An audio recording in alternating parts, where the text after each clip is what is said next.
Now I would like to invite Mr. Teddy from Indonesia on the explanation on the lessons learned in Indonesia. Okay, thank you very much, Dr. Narafu. So my lecture will continue what has been explained by Dr. Narafu.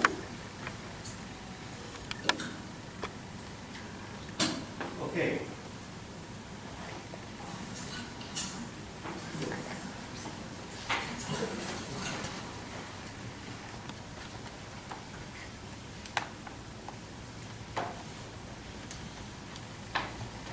Okay, for non-engineered construction, if we look at Indonesia, Indonesia has the most experience because every 2 years there is a disruptive earthquake damaging non-engineered construction. All knowledge accumulated from learning from earthquake damage since 1963. That's the year when I come back from Japan from my study. Therefore, guidelines, manuals for non-engineered construction in Indonesia were developed since 1978. And subsequently, shaking table tests and dynamic analysis were performed. Even though this is not engineered, we are talking about engineering non-engineered construction. Okay, here is it. So in Indonesia, we have 3 types of non-engineered construction. First, timber construction. This is the so-called fading architecture because timber in Indonesia is already finished because all forests are deforested. So, and then unconfined masonry and confined masonry. This is the fading architecture. If you see, this is a timber structure. This is in Aceh. Early this month, there was an earthquake. So you see timber houses, but people do not like. As soon as they have money, they build masonry houses. You see this damage. Here is the same.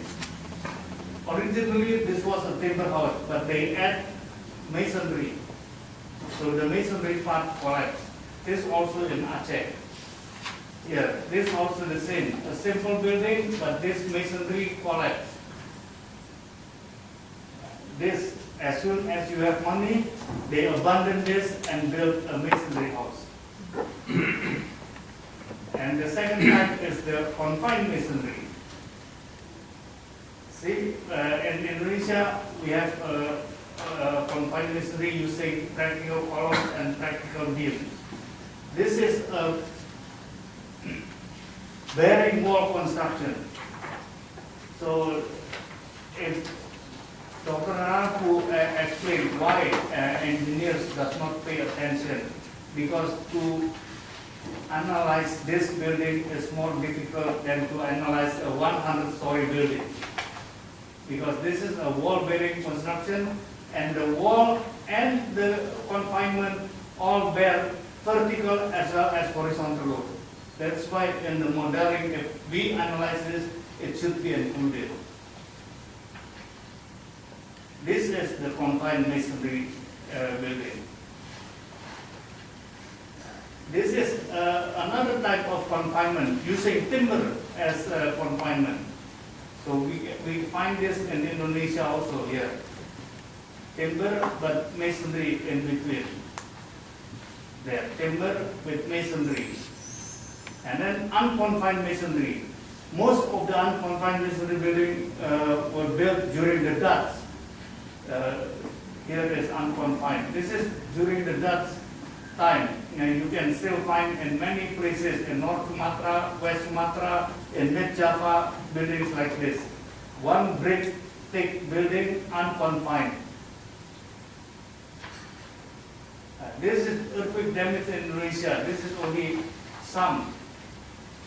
During in the course of 50 years, I visited 40 damaging earthquake in Indonesia. This is an unconfined masonry. These are confined. So here is typical damage. During all my visits, I study what happened to non-engineered construction. These are the typical damage. First, walls tend to separate. Second, the corner wall tends to collapse.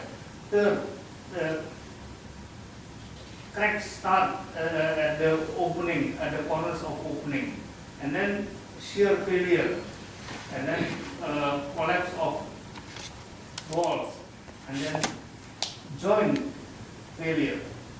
So this is, I have hundreds of slides of every earthquake, similar damage. Now this is the Aceh earthquake, July 2. You can see all the typical damage there. This is very recent, early this month. There. This is also Aceh. You can see all the typical damage. Now loading causing damage. The damage or collapse of the houses caused by out of plane loading here. And in plane loading through the joints or sliding, or if it is ductile, toe crushing. And then causes of damage. This is because of poor quality and poor materials and poor workmanship. This is confirmed. JICA has a lot of projects dealing with non-engineering construction in Indonesia. JICA survey in North Sulawesi, in Sumatra, and in Bengkulu, and in Jogja. And then GRIPS, National Graduate Institute of Policy Studies, also did a survey in West Sumatra, and all they confirmed average concrete strength is only 78, and average mortar strength is only 56, and compressive strength of brick is only 30, so very low. The problems in Indonesia is improper foundation here, there. Improper foundation. Second is this, poor quality of materials, poor quality of brick, poor quality of sand, poor quality of detailing, reinforcement, and then poor workmanship. See, as Dr. Narafu explained, non-engineered construction, house by house has a different characteristic. You see this. You cannot generalize. Poor workmanship here. This you can see everywhere in Indonesia. And then in addition, some people, as soon as they have some money,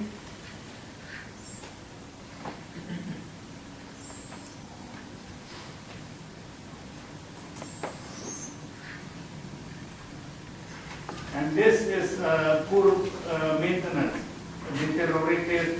These are very earthquake-resistant buildings, but due to deterioration, they collapse during earthquake. So now the actual problem of Indonesia is the damage or collapse of masonry construction. Poor quality materials, poor workmanship, lack of maintenance.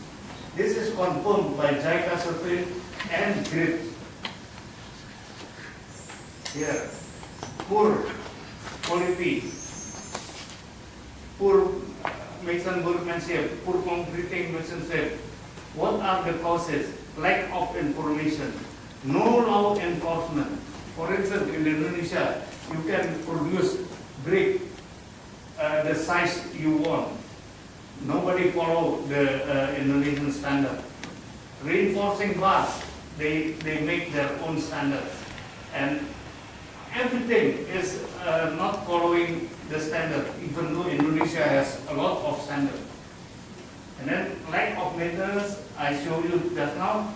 And the one is this, the subject building construction are not emphasized in the Indonesian engineering education syllabus because it is considered non-engineer in Indonesia is considered that is a foreman's work, not an engineer's work. Okay, the JICA project in Indonesia from 2006. These are all very good projects. Earthquake-resistant construction of non-engineered houses, building material survey in Sumatra, Manado, and then workmanship survey in Sumatra and Manado. Introduction of building permit system for non-engineered houses in Jogja, Sumatra, and Manado. Retrofitting of non-engineered houses. These are all very good projects and cooperation with universities. Why universities? This is because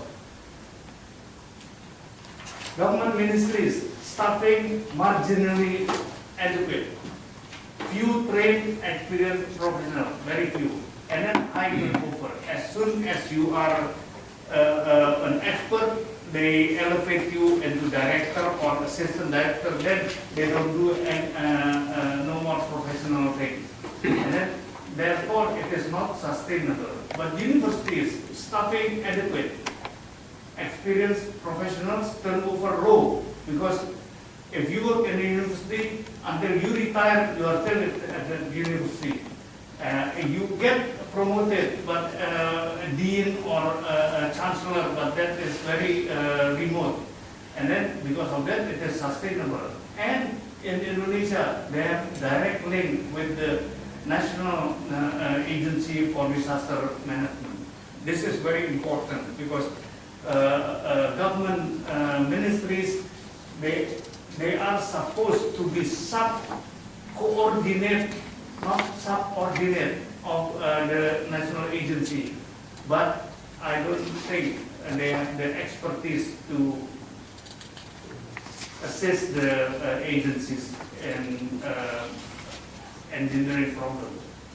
And then the building permit system is very important. Building permit for non-engineered houses introduced by JICA in various provinces in Indonesia. The objective, first, administrative order. This is very important because in Indonesia we have approximately 35 million houses in the villages. The only registration that the government knows is for tax purposes, but they don't know and they don't care. That house is from timber, that house is from masonry, how it is the layout, how is the height, they don't care. Because it is beyond that regulation. Now JICA introduced this administrative order because then they have to comply with safety requirements. And then local authority must assist owners in earthquake resistant houses when checking technical requirements and field survey. Here is the steps. I highlight this too. Technical administrative documents requirements checking. So the officials must check. If it is not earthquake resistant, they must assist the owners. And then field survey, make sure that the construction is in accordance with earthquake resistant requirements. So this is a good practice. This JICA even developed a document for the people, for the owner, and as well as for the officials in villages how to check an earthquake resistant house. And then here, guidelines for non-energy buildings and information dissemination. I think all countries, particularly Indonesia, a code, guidelines for non-energy buildings must be developed. The code should be a performance code rather than a specific code. You cannot tell people, farmers or people in the village, hey, please calculate this forces. No. You just give them a drawing. How you can make earthquake resistant. Okay? These are the guidelines in Indonesia. Started in 1978. 1980 is the monograph, the first edition, the second edition, and then subsequently posters for non-energy construction. JICA, this is the revision, the latest revision of the monograph on non-energy construction. And these are additional manuals. I participated in almost all during the course of 50 years. Okay, so it started in the 6th World Conference in New Delhi. in January 77. This Professor Arya, this is myself, we talked about, at that time it was decided that it is time that we come up with a monograph for non-engine construction, because so far until 77, everybody is doing research for engineered buildings only. So that was the history. So that's all.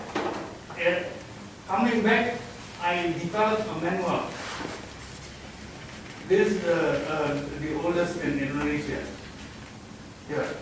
And many of the content of this manual is adopted into the monograph of non-engineering construction.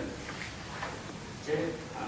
And pioneers in non-engineering construction in the world will be explained by Professor Ishiyama.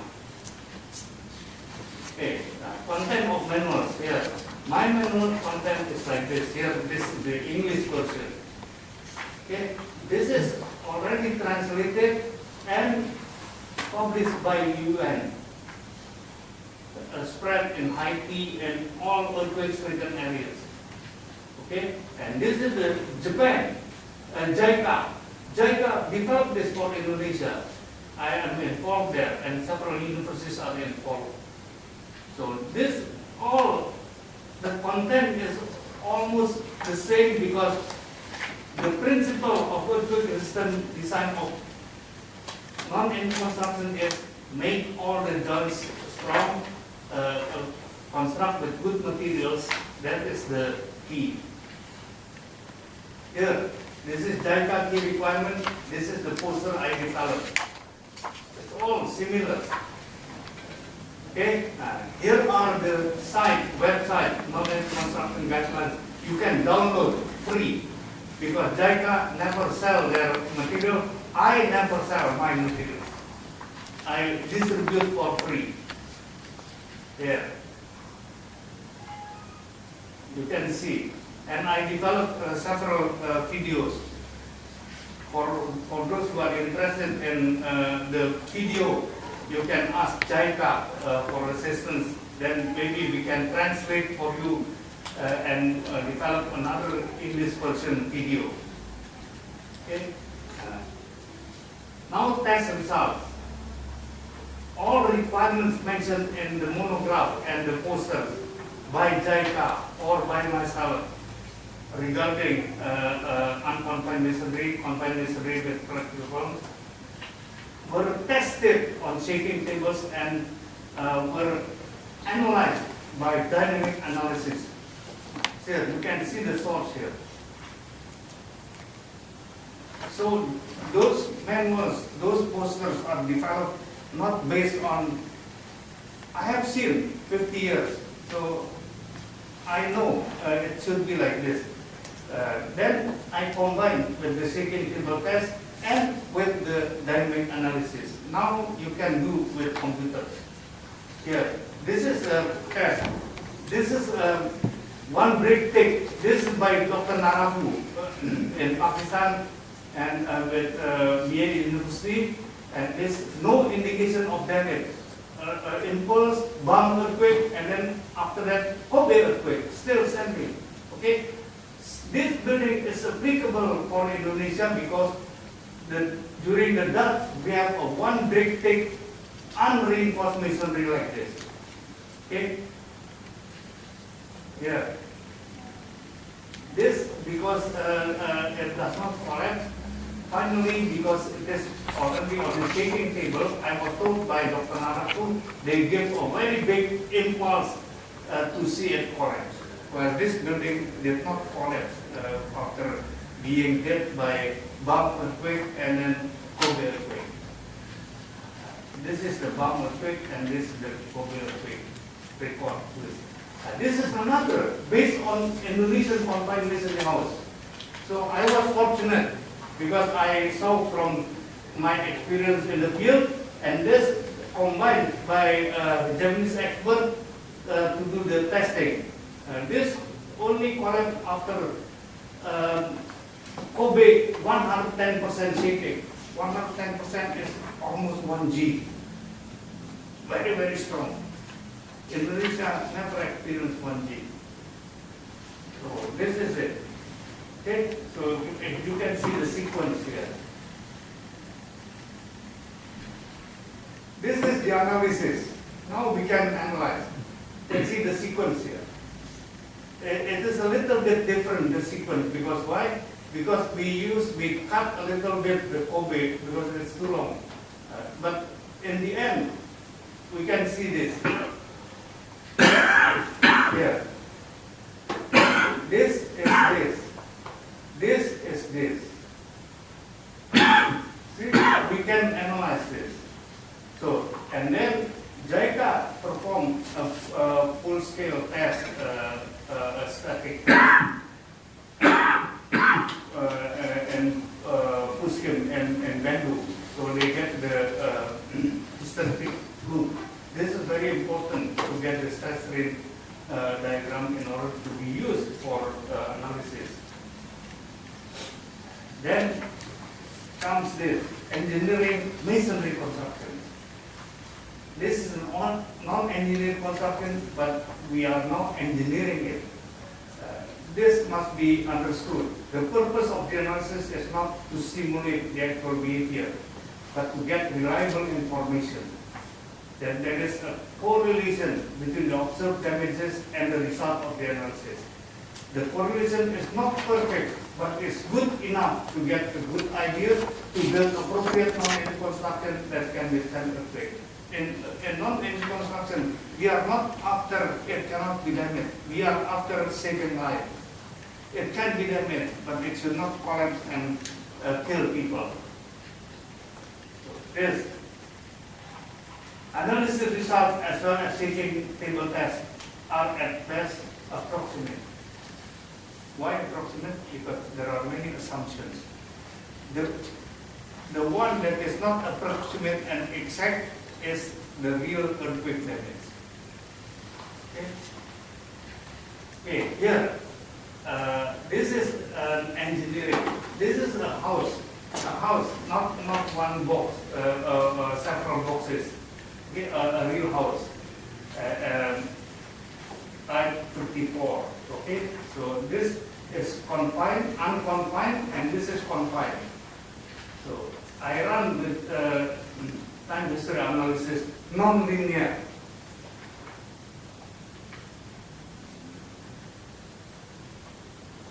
And this is the result. Okay? In unconfined, the stresses are bigger than in confined. In unconfined, the stresses are bigger in confined. This is at the brick wall. See, a wall. If you see the shaking table test, almost all are naked bricks, but not plastered. In actual life, everything is plastered. Most of the bricks are plastered. So that plaster is very strong, make the building very strong. Here, this is, I know at the brick wall, the stresses unconfined and confined, different. And then here is the outer plaster. If it is unconfined, it will break here, the red one. If it is confined, only here. It is, remember I showed you, it's rocking, and this is a sign of ductile failure if it is confined. Here is the inner plaster. See, unconfined, it can break here. Confined is the same. And this is in the window.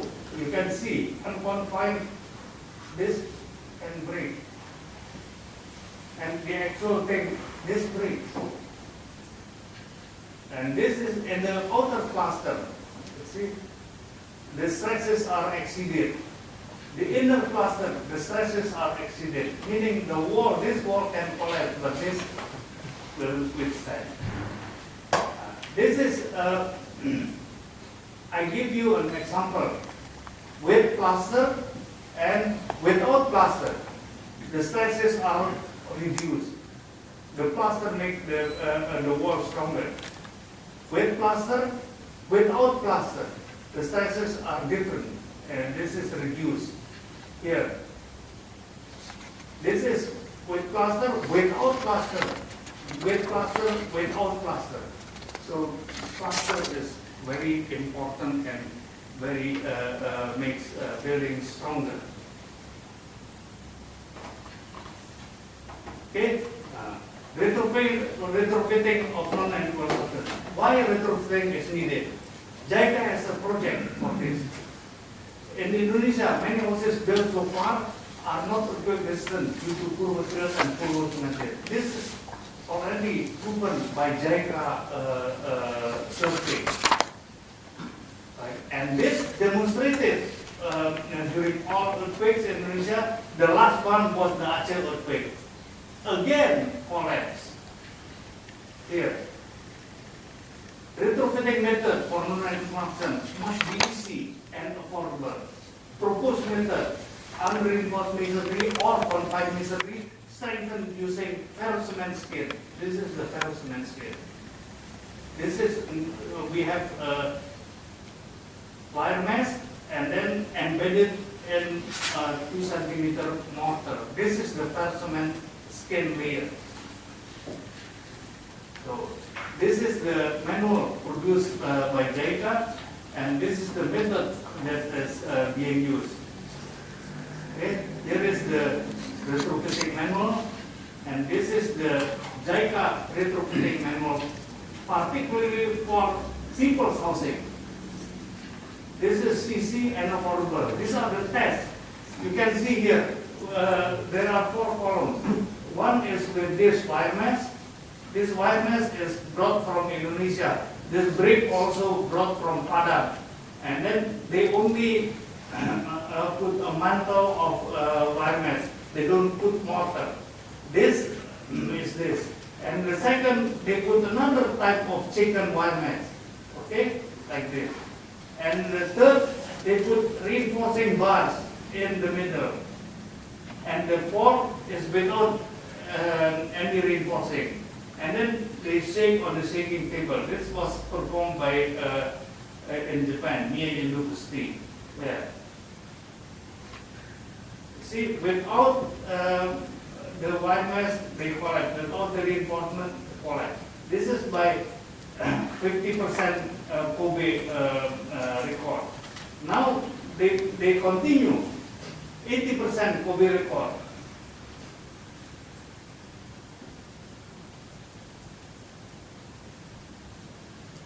It still withstand. It still is standing. This is what we want.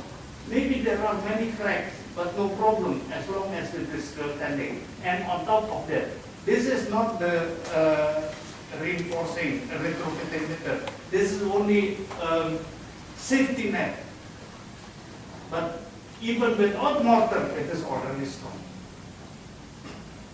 Now, this is, as I said, I am fortunate because Japanese experts are testing the methodology that I propose. Here is a house, 3.6 times 3.6. The green one is without reinforcement. The yellow one is with wire mesh. The wire mesh is as proposed in the manual. Okay, in the JICA manual and my manual is the same. So this is the wire mesh. I sent the wire mesh to Japan. The bricks are from Padang. Okay, so this is how when they were building, and after that they shake, and this is the sequence of the cracks, and then start this, and then this collapse. The one with the wire mesh is still standing. This is the shaking table test.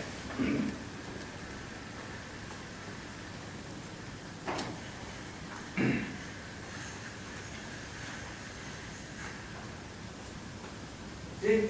So, meaning the wire mesh helps a lot. The wire mesh is very strong. Meaning the method by retrofitting unreinforced or reinforced masonry with cement, ferrocement layers are very strong. See. Now I analyze by computer. Okay, this is the result that we get. This is time history, the stresses. So the red one, that will collapse.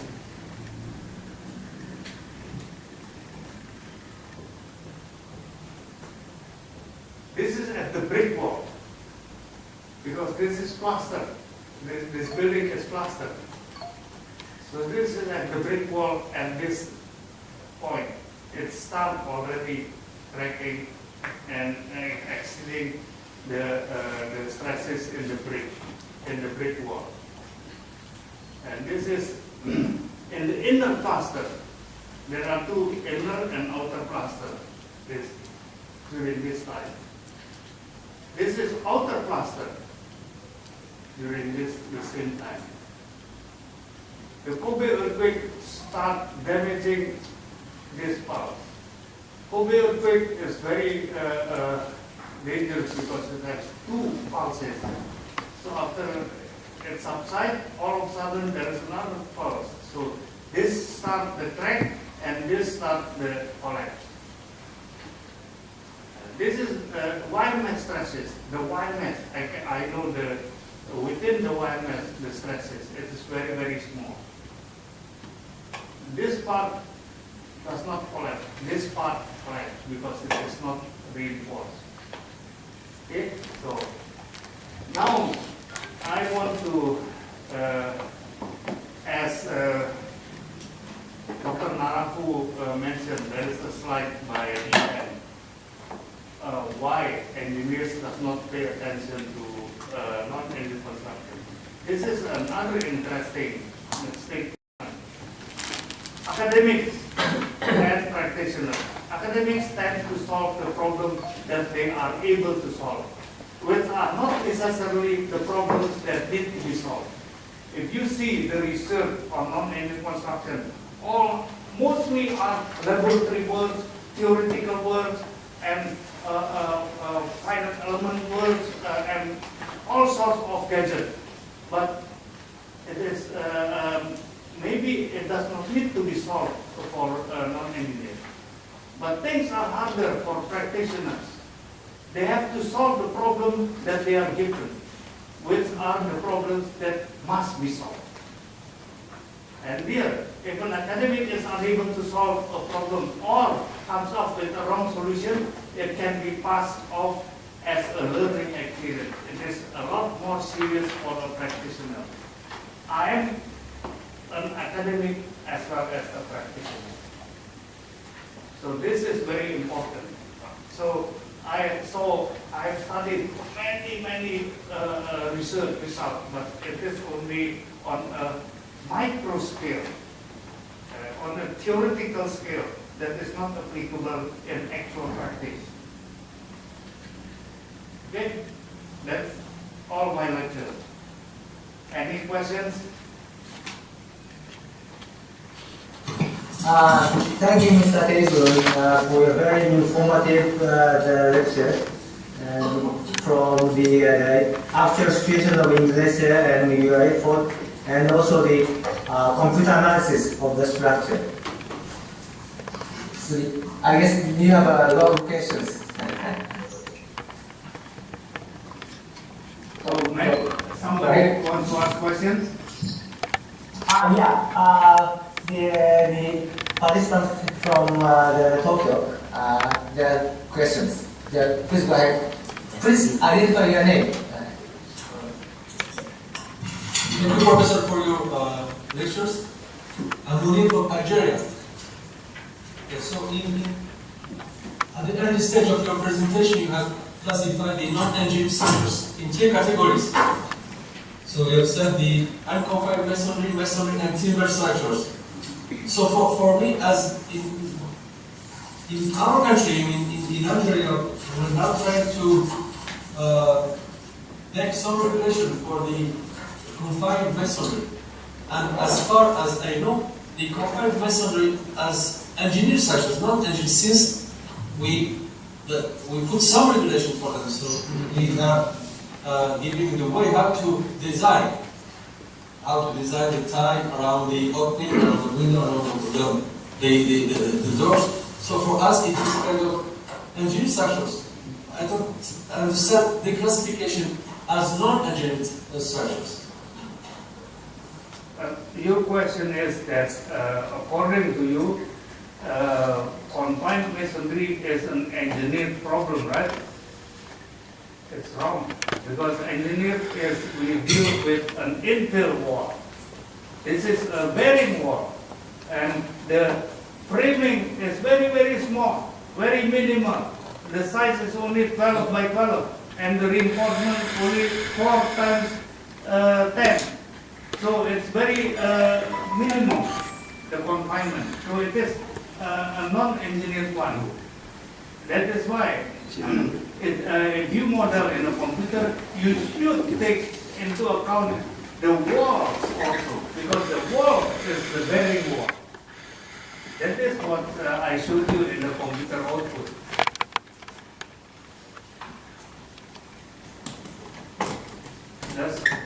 Is my answer correct?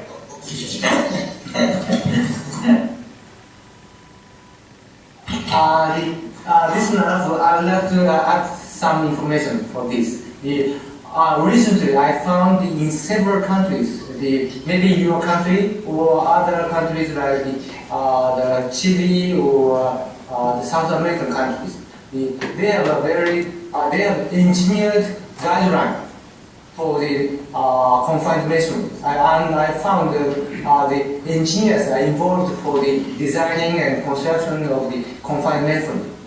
But so situations are different. In the case of the Southeast Asian countries like Indonesia or Philippines, they construct the confined masonry structure, but most of them are non-engineered. So I guess the situation is much different. And even though the same structure can be engineered or non-engineered. So in my presentation, I show the slides non-engineered reinforced concrete structures. Usually, reinforced concrete structures in most of the countries engineered, but in some countries, usually the workers without the engineering knowledge construct the reinforced concrete structures, and those are non-engineered. So even though the structures, the name of the structure is the same, but some are the engineered, some are non-engineered. And in There are also like not engineered, but inert structures. It is. Yeah. it is kind of completely not respecting. I mean the regulation vulnerable, but it is still engineered, but it is vulnerable to. Earthquake. In mind, If there is poor quality of material, poor quality of workmanship, so it is the vulnerability is eating higher. Not attribute this to the structure itself, to the structure system itself. My opinion. Okay, you can see that the problem that way also.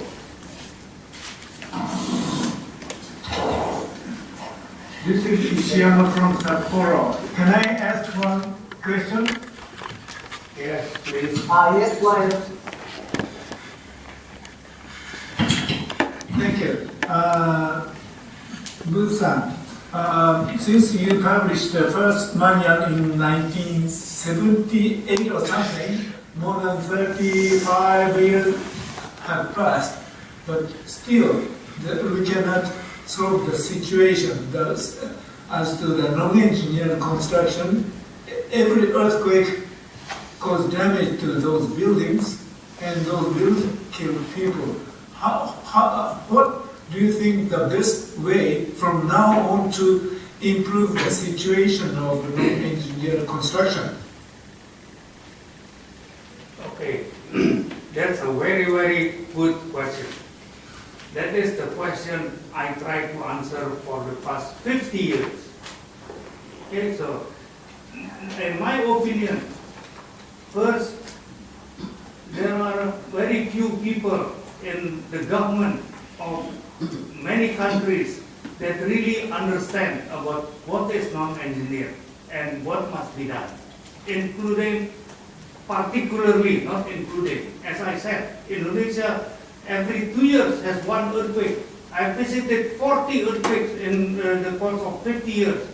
So, but still, nobody really understands that these poor people must be assisted. They don't understand that you can retrofit weak buildings. That's why the clear demonstration is the Aceh early this month. The Indonesian government reaction is only response, emergency response. But after that, no mitigation. That is Aceh. Aceh in 2004 was stricken by a very strong earthquake and tsunami. And at that time, I wrote a paper telling them that it is about time to do mitigation. Apparently, this mitigation is not being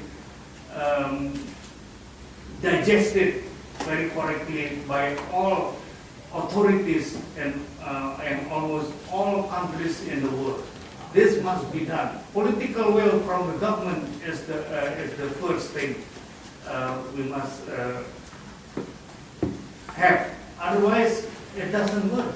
Like in Indonesia, embarrassing. After 50 years, it is still happening. That is my opinion.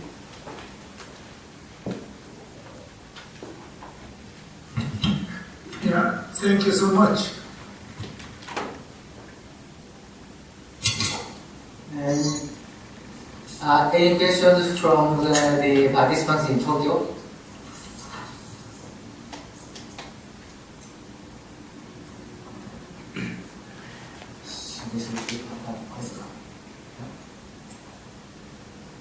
Okay. Yes. Maybe then, Go ahead. yeah. Professor Boen or something. So, Professor, regarding the guidelines for non-engineered buildings and information dissemination, you said that now we have to work towards performance code rather than specification code. So, is it reasonable just to make such performance code for non-engineered structures? This is in one of slide 22. So, Professor said that the code should be performance code rather than specification code. So, Oh yes, performance code. Performance code is this. In engineered buildings, maybe you are very familiar with. You must apply this and this on this strong earthquake. You must do capacity design. You must do this, do that, and then make the analysis. That is a specification. A performance code is like a manual. Here, you make drawings and then you give to the people. How do you can you construct an earthquake-resistant house? Show them how, not necessarily the why. But in engineering specification code, you must answer the why also. But with poor people, you give them the how. You give all sorts of drawings. That is why JICA developed posters, very easy, one-page posters. So people see that poster from foundation up to the roof, they know how to construct. The why, leave to us, the engineers. That is the engineer's duty. That's what Dr. Naraku said. Pay more attention to non-engineer construction. And why engineers doesn't work for non-engineer construction? Because they don't get paid. Because poor people never pay a fee. All young engineers are always after high-rise buildings because they get paid. That is the performance code. Okay? yeah. Okay. No other questions? Okay. So thank you, Mr. Teddy. So now I would like to invite